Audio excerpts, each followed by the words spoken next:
Welcome to the Lean Blog Podcast. Visit our website at www.leanblog.org.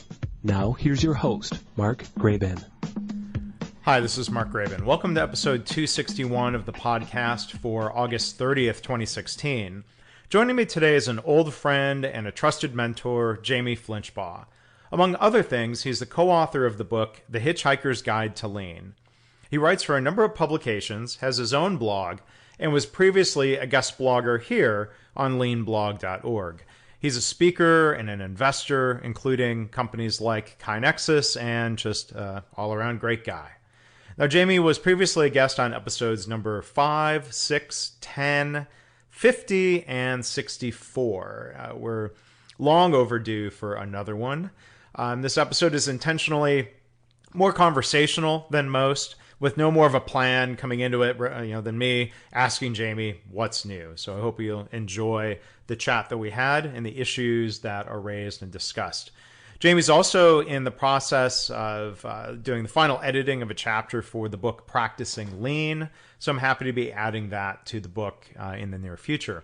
Jamie is also going to be giving a keynote talk at our upcoming KaiNexus User Conference. So to find links to all of that, including the old episodes, go to leanblog.org/261. So today's podcast is going to be a little bit different than most. Normally there is sort of diligent planning of teeing up some questions, and while I keep things conversational with our guests, we're going to do something a little bit different today with our good friend Jamie Flinchbaugh. Hey, Jamie, thanks for being here. Thanks for having me.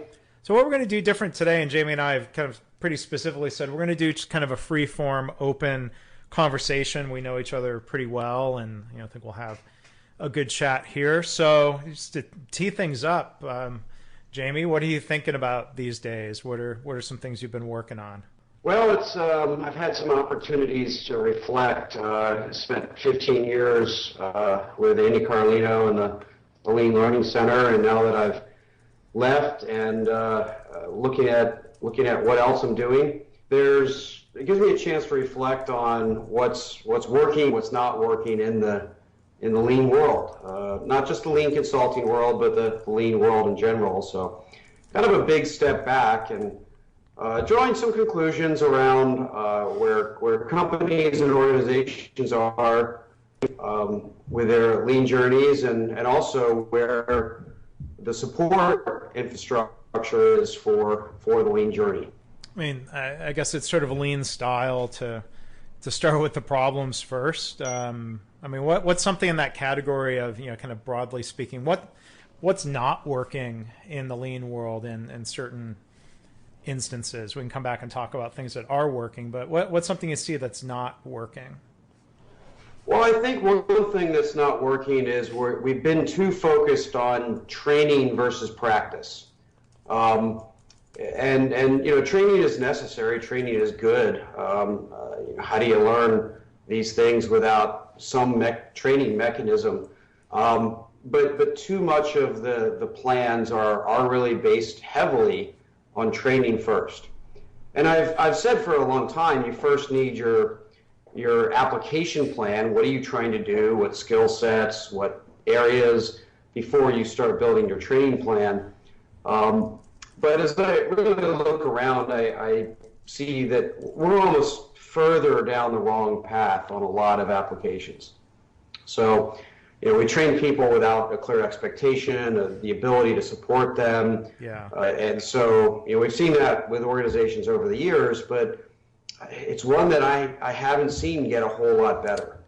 Yeah. I would say, I think, training, to me, it's in that category of necessary, but not fully sufficient. I think I see a lot of, in the healthcare land, the tone, or sometimes even very directly stated from executives, is they think lean is all about training the employees, because it must be the employees are the problem. They're not being lean, so we'll train them, and now they're going to be lean. I'm like, well, wait a minute, it's not.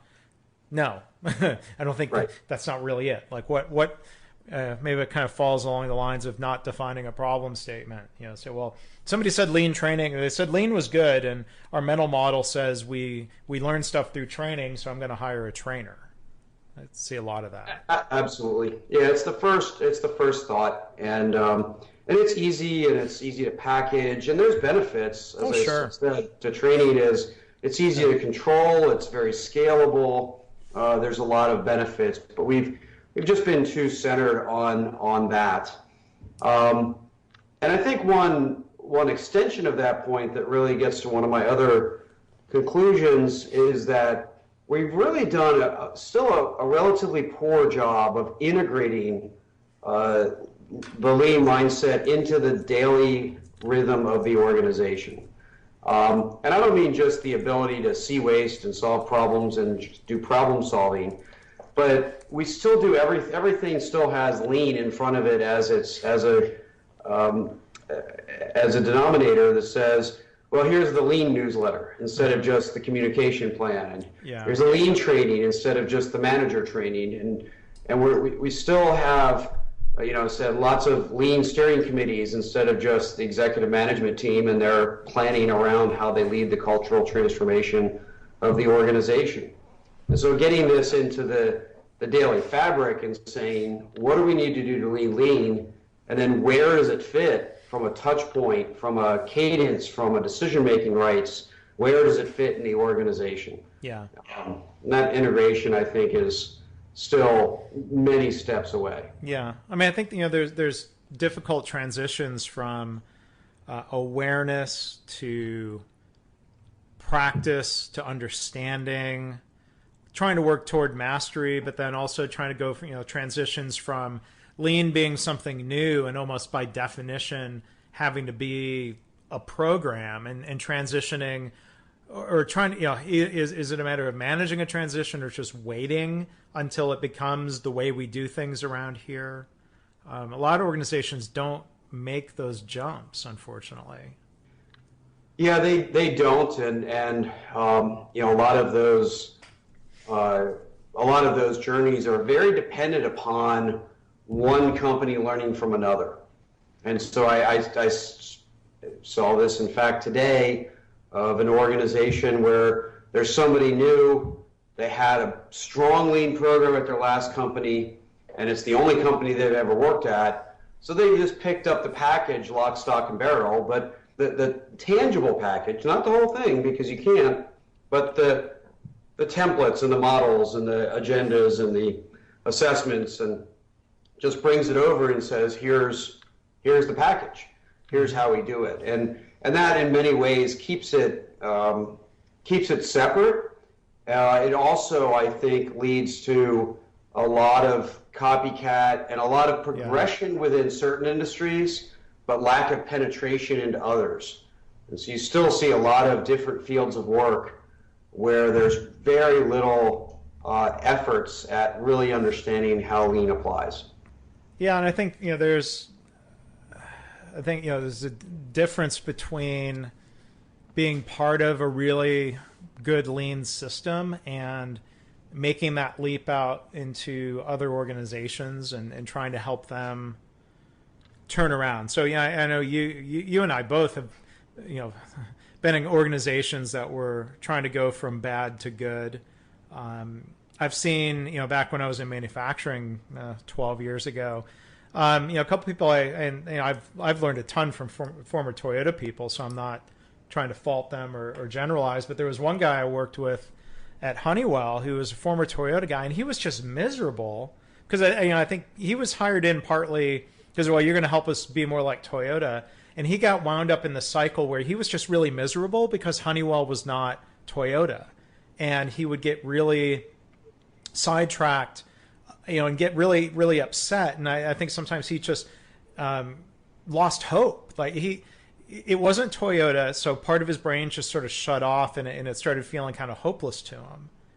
And I've seen similar things in healthcare where I've talked to people who had been at ThedaCare for a long time. That was their only lean experience, and they felt like, okay, well, here's a smoothly functioning system, and they got hired in somewhere else, and they feel kind of lost, maybe in a different way. Like, well, this place is not ThedaCare. What do I do next? I mean, you've probably worked with people who were trying to help organizations that way. What kind of What have you done to help people who, there could be a listener out there who feels similarly lost? I'm curious what your thoughts are.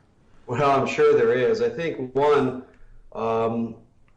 phrase that we adopted a long time ago was, if you're not frustrated, you're probably not working on the right problem. Yeah. And so, that's more empathy than it is actually solving it. But I do think there's some truth in that, is that if you really do want to make an impact, it's going to be frustrating. I mean, that's what you signed up for when you said you wanted to make a difference. Yeah. So I think there's some realization in that. But as far as why we get so trapped into that, in very good lean thinkers, and it's certainly many of the lean pundits, if you will, the gurus, have a very idealistic view. We think about what the ideal state looks like. We think about how the world should work and what we're trying to make it work like, and we can't get there. At least we can't get there very quickly. And I think setting more sensible and pragmatic goals along the way of, you know what, I'm not trying to change the culture. I'm just trying to change Bob. And I'm going to work on Bob and get Bob to the point where he's engaged, and then I'll work on the next goal. And celebrate and recognize the progress made in that way, because it doesn't happen all at once. And when you have a very powerful and far out ideal state vision, you can't measure. It's such a distance. You can make huge progress, but it looks like 1%, and it feels very useless. So you need to be able to measure progress for yourself and do the look back as well as the look forward. I think that's a good reminder. I mean, what are the circle of interest, the circle of influence? What you said resonates with me, because there are good things going on in healthcare. People are changing cultures. They're putting a management system in place where what existed before, arguably, it just wasn't a management system.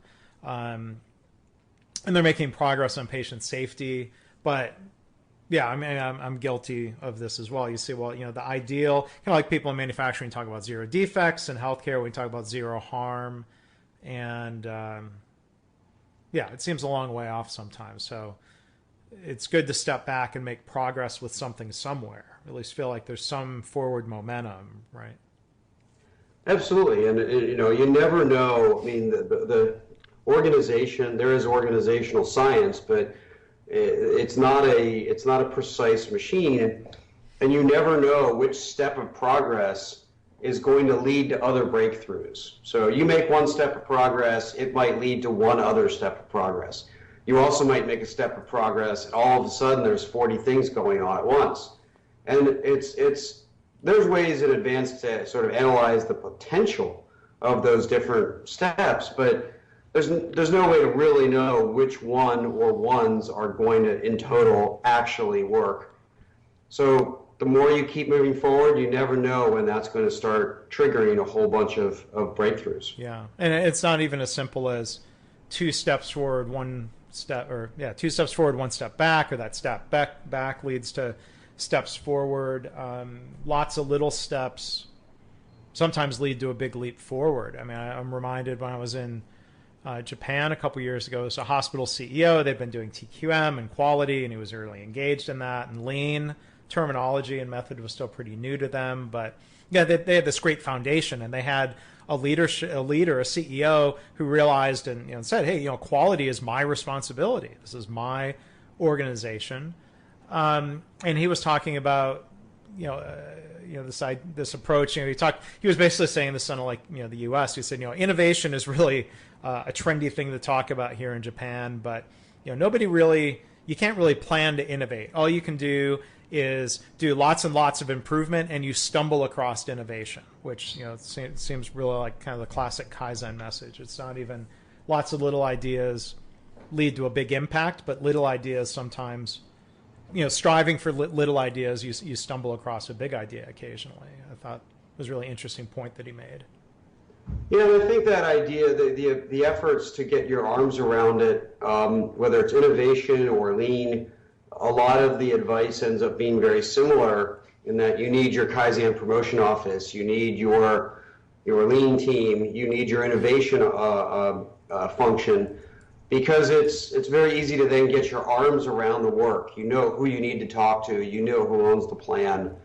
And I think in some ways it's one of the failures of outside organizations, consultants, educators, gurus, because we can't touch every part of the organization. It is it's too nebulous, it's too large, it's too little bandwidth. And I'm not saying that those are bad things to have, a Kaizen promotion office or a lean team. No. It's not that they're bad things to have, it's just that we try to channel so much of the efforts through one set of resources. And that's not the embodiment of your lean journey.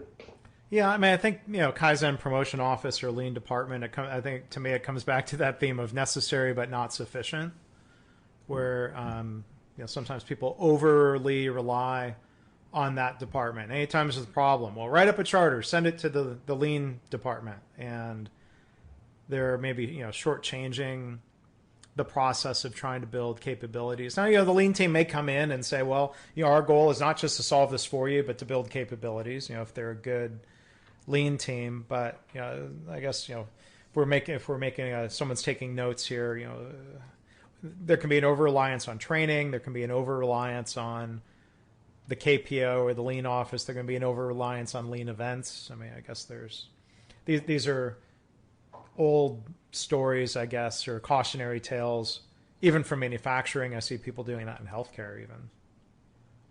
Yeah, absolutely. It's they aren't necessarily new problems. It's just how far have we made progress on getting past them, and they'll always be there to some degree. But we need to. I think we do need some creative solutions and some different approaches to start thinking about them differently. Yeah. Well, so let's shift and I think we've pointed out, kind of in the spirit of continuous improvement, what are some things that we see are a problem, you and I individually and listeners as individuals, we can do something about some of those problems or concerns, turn that into improvement or a better path. But if I'm curious from your reflection, I mean, what are some things that you see that are working, or is there any trends that kind of excite you about what you see going on out there in the practice of lean? Well, I think we are significantly not past, but made a lot of progress on the idea that lean is about behaviors, lean is about capabilities, and it's not just about tools. So that's a drum I've been beating for a very long time, and I'm not done with it, but it certainly has come a long way. Whether it's the consultant community or the book writing and author community or the internal leaders that see lean in a certain way, I think we've come a very long way in that particular area. But I think is that once it's about behaviors and capabilities, then it's about where do we start to deploy them, and thinking big instead of thinking small. Meaning, are we truly integrating this into our strategy and saying, this is where we want to go, this is how we're going to get there, and that's all one conversation. That's all one thought process, as opposed to the idea that we develop a strategy and then everybody figures out how they can use lean to help them get there as an afterthought. So I think that's I've seen a lot of improvement in that particular area where when the center of the lean conversation is not finding trivial problems to solve, it is really trying to find important problems to solve and change the organization. Again, part of that, where is our strategy going and how do we have to operate differently? I think one of the other interesting trends that helps enable that is that we're also seeing an awful lot of people who grew up with lean and now in leadership roles. So one of the biggest challenges in the past was, how do I convince my plant manager, CEO, whatever leadership position you wanted? And now, more than ever, they're the ones leading it. They might have, it came up through the ranks, they might have even done a stint on a lean team, and now they're the plant manager, now they're the VP of Ops, now they're the CEO. And you know, they might not be a lean zealot, but they're certainly a lean thinker and a lean leader, and they naturally work that way more because of their ability to practice with high repetition and high focus and coaching earlier in their career. So let me take a detour, because you used a phrase that always fascinates me, and I've got mixed feelings about it. Lean zealot, like, you know, that word, it's a loaded word in different ways. I mean, how do you define a lean zealot? Do you view that as generally a positive thing, or are there downsides sometimes where someone's lean zealotry is a problem? Well, absolutely. So if you go back to the definition, it is, you know, is passionate but uncompromising, and it's the uncompromising where it causes problems. Yeah. Because you kind of say, no, we got to do it this way. If we don't do it this way, then we can't call it lean. It's not right. It's not the way Toyota would do it. It's not the way these guys would do it. And so it's wrong, therefore you're wrong, and they go off on a tangent. So, yeah. So zealot is passion, but uncompromising passion. One of the most interesting compliments I ever got, somebody called me a pragmatic zealot, yeah. which I liked, because I am passionate. I do like to hold myself, my clients, people around me to a higher standard, but there's still a pragmatism to what you can do when and where and how. Yeah. But I think you have to be careful with the zeal. I think we need them. And I think the reason we need them is that without them, we would compromise our way down to nothing. Right? So if we just kept compromising and saying, well, we probably can't do that, so let's just do a little bit less. And oh, that's pretty hard too. Let's just do a little bit less. Or if you say, who cares? Do whatever you want. I mean, yeah, that too much of that can get things off in a bad path. I mean, I've been guilty at times. I mean, the good and the bad of lean zealotry. I mean, there's times where I've gone down maybe a path that's not helpful, or it's not always, or it probably turns some people off. I guess that's the risk of zealotry. Some people say, yeah, thanks for sticking up for that point, and then sometimes people might look at that and say, well, that's not a real attractive way to be, or it may turn people off. But I sometimes also hear the phrase lean purist, and that makes me scratch my head sometimes. Like, what does that mean? Is that just a different flavor of lean zealot? What's that phrase mean to you? I think it can be a form of lean zealot, but I think it might very much mean the context in why somebody's describing themselves that way. And the reason I say that is that there's a lot of very derivative products, if you will, very strange deviations in the lean journey that people don't know where they came from. And so I think to some, it means that I don't try to follow this nice little packaged version. I try to go back to the original version. Yeah. The true version, the pure version. So I think there's certainly a hint of elitism in it, but I think probably more than not, there's some goodness in that they are seeking a good, effective, and true version of lean, as opposed to a manipulated, packaged, and to use your phrase, lame version of lean. As the acronym, for those who aren't familiar with my incredibly awkward acronym, LAME, lean as misguidedly executed, or lean as mistakenly explained. I mean, you're making me reflect a little bit, and I think I do get a bit zealous when I hear people say, and I've blogged about this a bunch, I won't go on and on about it now, but when people in the Lean Six Sigma crowd say, lean is for speed and you need Six Sigma for quality. I'm like, well, wait a minute. I think that's demonstrably a false statement. And, I think there's an uncompromising principle there that the core of lean and TPS is about flow and quality, that they go hand in hand. And, no, I don't think someone's entitled to a different set of facts about that. But, I try not to be dogmatic in ways where, like to me, a single piece flow is a direction. Like I would never label a process as well, that's not lean because they're doing batches of 4. Like, well, they used to do batches of 40. So, I'll take it for what it is. It's way better than it used to be. I'm not dogmatic about saying, well, you always have to start with 5S. Well, why? Like, wait a minute, we can challenge that. And, so I think there's a difference between, I think there's room for debate in some areas. And then I think there's certain things where I think we have to be uncompromising, such as the idea of, sticking up for lean and Toyota when people say, as I heard a guy once say, well, if you apply lean to a quality problem, you'll make defects faster. I'm like, man, that's just BS.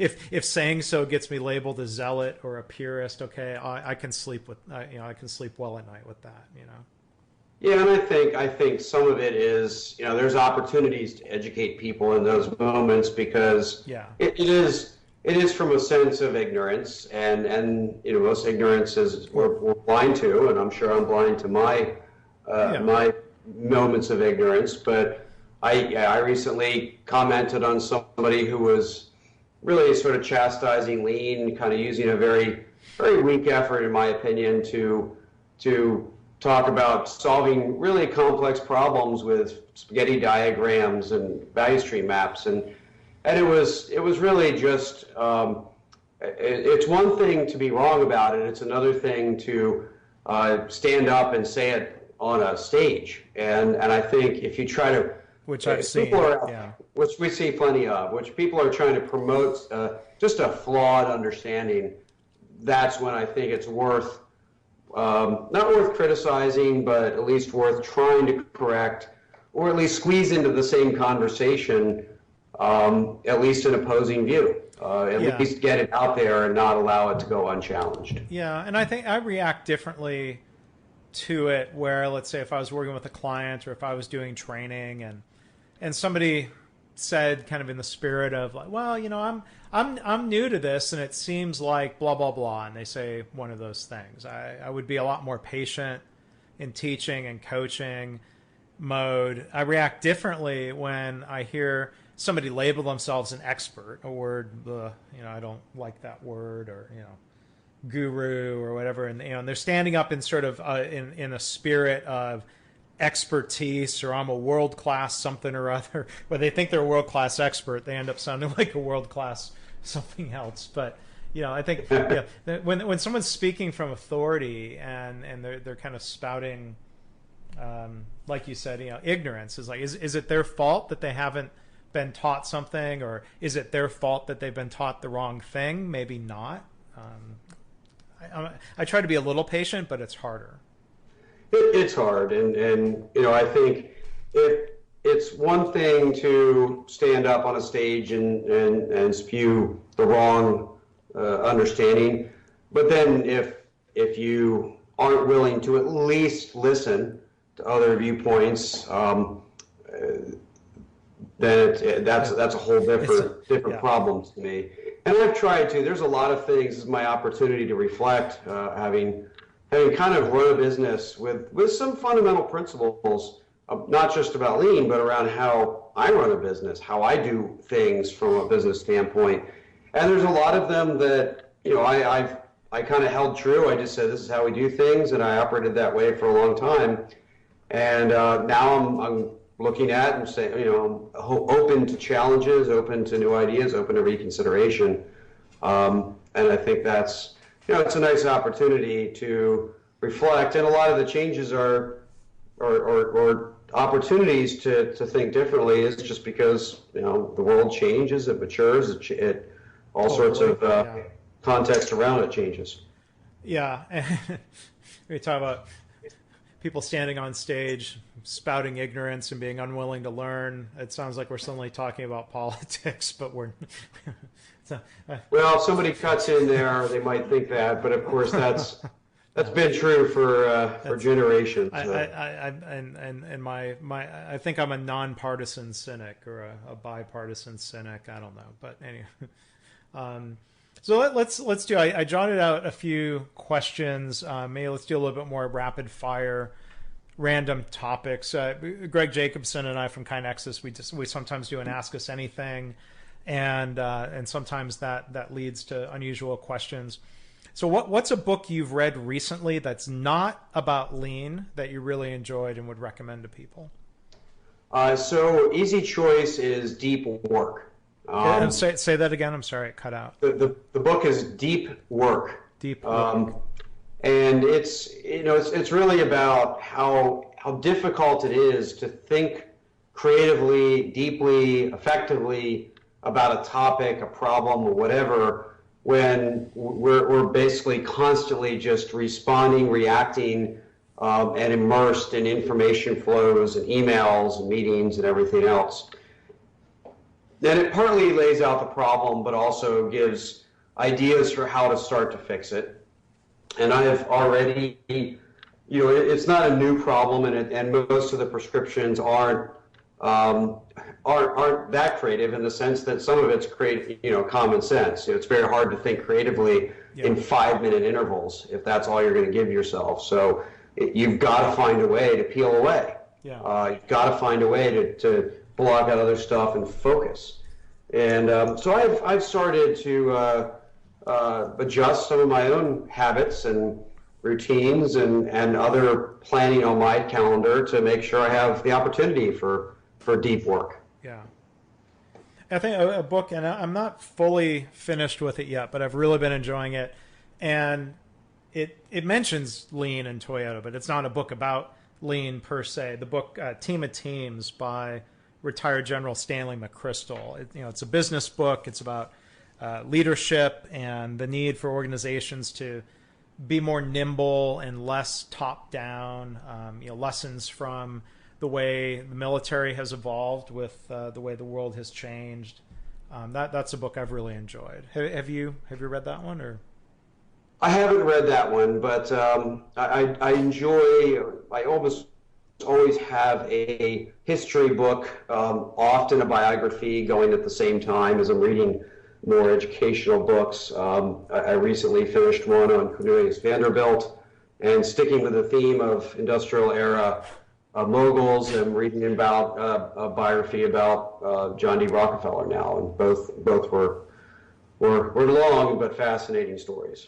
What's a movie or a TV show that you really love that might surprise people that you love? So there's probably what's something that might be surprising? I'm not. That's a tough one. I do like things like The Prophet on CNBC. Well, that probably wouldn't surprise people. Which wouldn't surprise people, right? So I love Bar Rescue. That probably doesn't surprise people either. Probably not. So that's a tough one. Of what would surprise people. I don't tend to watch a whole lot of television anymore. Boy, a lot of people that know me know I like soccer. But there's a movie. It's hard to find good movies about soccer, but there's one that's also a historical movie called The Damned United. It's been out a long time. It's about Brian Clough in England and his turmoil going through matching up his ego with owners of clubs, and it's a fairly profane movie, but an interesting story, especially knowing some of the context that led into it. Yeah, well, you did a good job coming up with an answer, because I was struggling. I was listening to what you were saying, but I was also thinking, gosh, how would I answer that? You can say that doesn't surprise anyone. My favorite movie of all time is it created the genre of the fake mock documentary. This Is Spinal Tap is my favorite movie. I've probably watched it 100 times, and every time I watch it, there's some little detail that makes me laugh in a different way than the other 99 times I've watched that movie. It's been a long time since I saw that one. I think it holds up. It's from 30 years ago, but I think that's one that holds up well. You mentioned soccer. I was going to ask you, and I have no answer for this because I've never played soccer other than on the playground in elementary school, and I don't have kids. You spent a lot of time playing and coaching and watching soccer. Is there a lesson from coaching your kids about leadership or anything that you would pass on to people? Well, there's a lot. I've actually been thinking more about this lately, partly just to advance my own coaching mindset, but also just because I've liked to integrate those two worlds a bit. So working on an article that lays out one of the leadership models I use and examples from coaching. But I'd say the biggest thing for me is really being able to check your decisions against your intentions.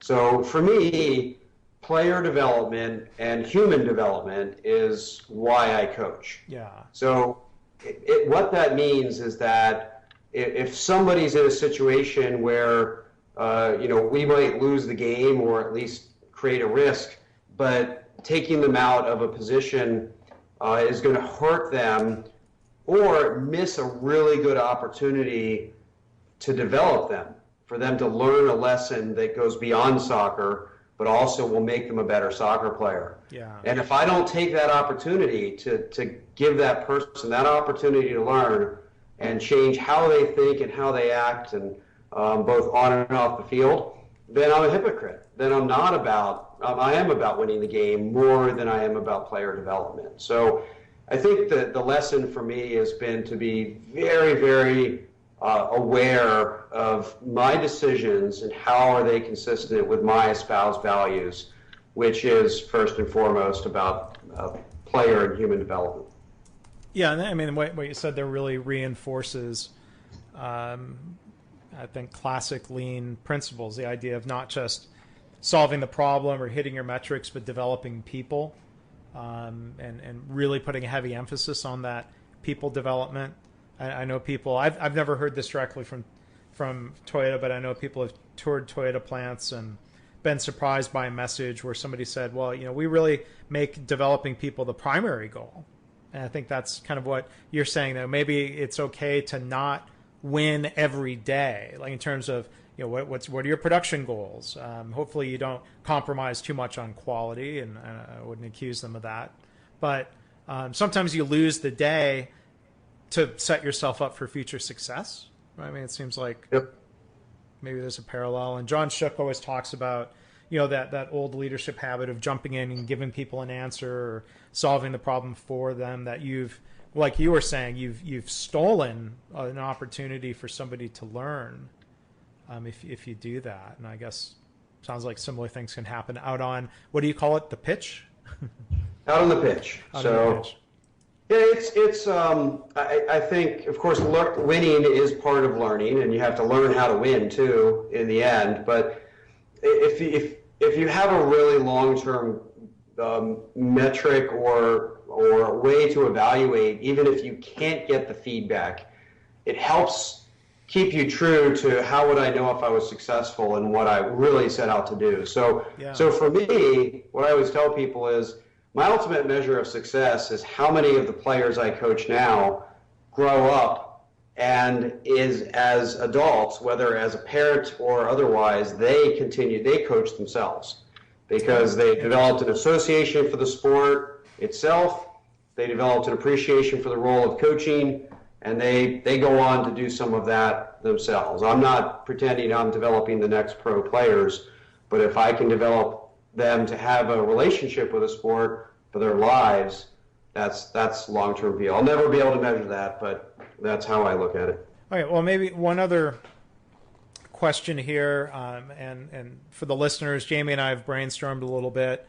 I've brainstormed with Michael Lombard, who's a good friend of the blog and the podcast, some of you may know, of doing maybe a different podcast series, not exactly like we've been doing today, a little bit more structured, but definitely conversational, around kind of a variation of the conversation meeting method called lean coffee for people who are familiar with that method. It's a way of sort of, getting group voting on different topics and setting time limits and going through those different topics. So, go to leancoffee.org if you're not familiar with this method. But Jamie and I have been talking about doing something called Lean Whiskey, where it's a little bit looser format, not an interview, but we'll tee up topics. Maybe we can take suggestions of topics from the listeners and do a little bit looser, more conversational podcast. So Jamie, I think I've sort of talked you into giving that a try, maybe, right?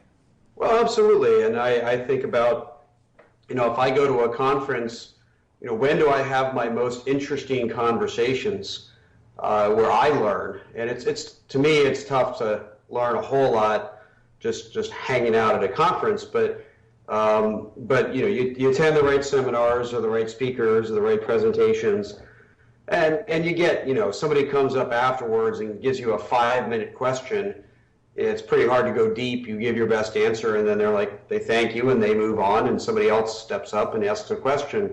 So it's tough to get a real flow going, but afterwards, at the end of the day, when depending on the conference, if a couple of us end up off in a corner over a drink and start talking shop, there's some really interesting conversations that take place, and that happens a lot of places. But when we're online, when we're disconnected in person, it's tough to have those. Every interaction has a purpose, and it's tough to just kind of relax and have the conversation. So yeah. I think it's a neat idea.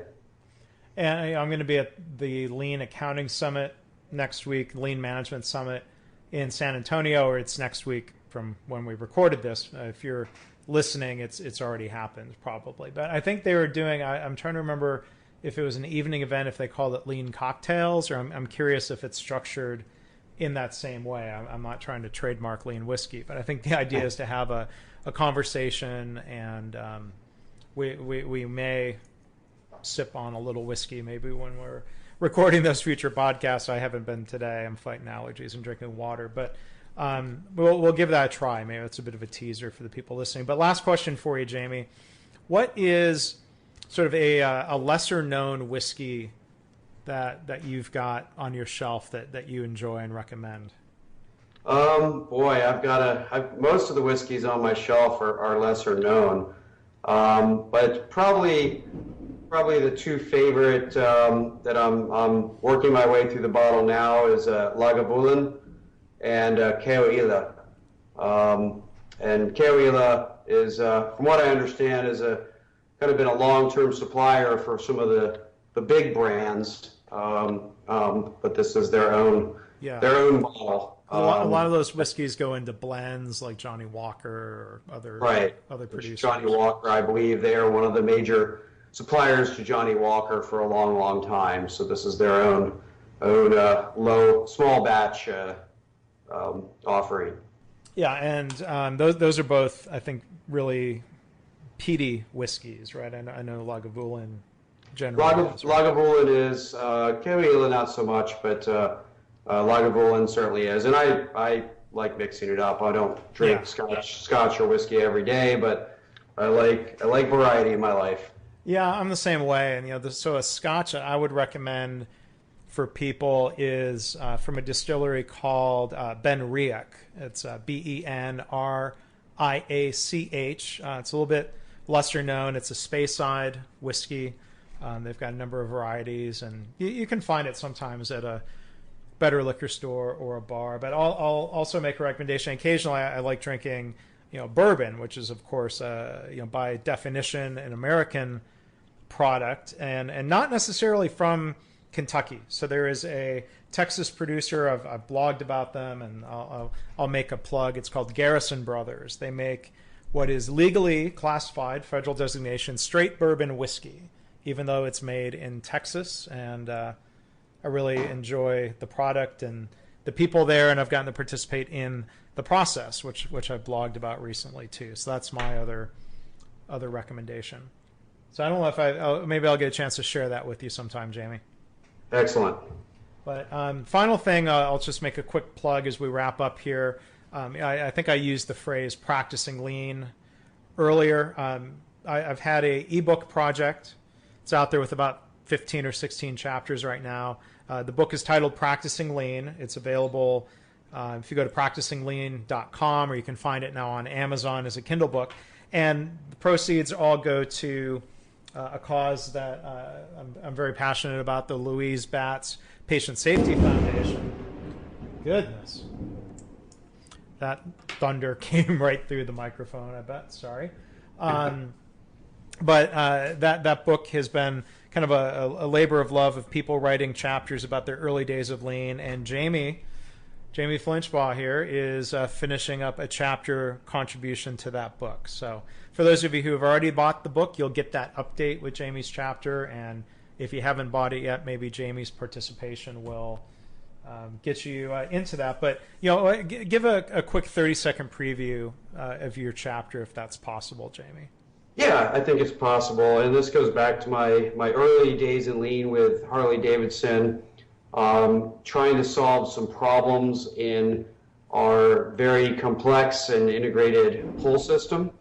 Did some very deep dive observation, and in the chapter tried to share some of the lessons from that observation, and how it really affected my lean life, my lean mindset as I've gone forward. Yeah, so it's a great chapter, and I'm looking forward to that being part of the book. And I'm looking forward to doing some more podcasts with you, Jamie. I always enjoy talking with you, and I think it's good we can share that with an audience. Excellent. I always like being involved. You've truly been sort of a curator of the lean community in many ways, finding things, sharing them, and keeping us all engaged. So I appreciate coming on anytime I can. Yeah, and I just want to remind people, thank